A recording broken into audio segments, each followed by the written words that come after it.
Hello everyone, কেমন আছো সবাই? আশা করি ভালো আছো। এটা হলো আইবুড়ো ভাতের দিনের ব্লগ।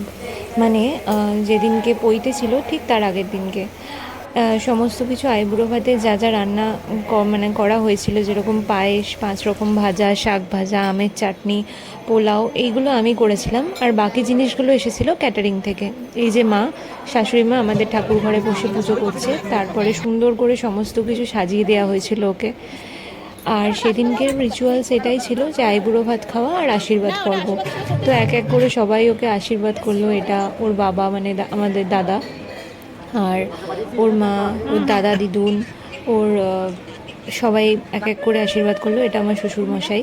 তো প্রত্যেকে সুন্দর করে ওকে আশীর্বাদ করলো। এই ছিল সেদিনকের রিচুয়ালস। 28 তারিখ ছিল পৈতে। তো ভিডিও তো রোজ এডিট করতে পারছি না, সেই কারণে ব্লগও পোস্ট করতে পারছি না। তবে হ্যাঁ, আমি নিশ্চয়ই পোস্ট করব সমস্ত কিছু। এখন শুধু ছবিগুলোই পোস্ট করছি, ভিডিও এডিট করতে সময় লাগবে একটু, যেহেতু ব্যস্ত আছি। এটাও দিদুন, তারপরে আমি আশীর্বাদ করলাম, ওর কাকাই আশীর্বাদ করলো, সবাই একে একে আশীর্বাদ করলো।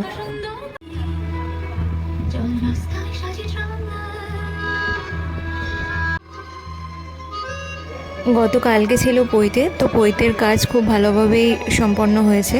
তোমাদের সাথে পৈতের ব্লগও শেয়ার করব। সবাই ভালো থেকো, সুস্থ থেকো।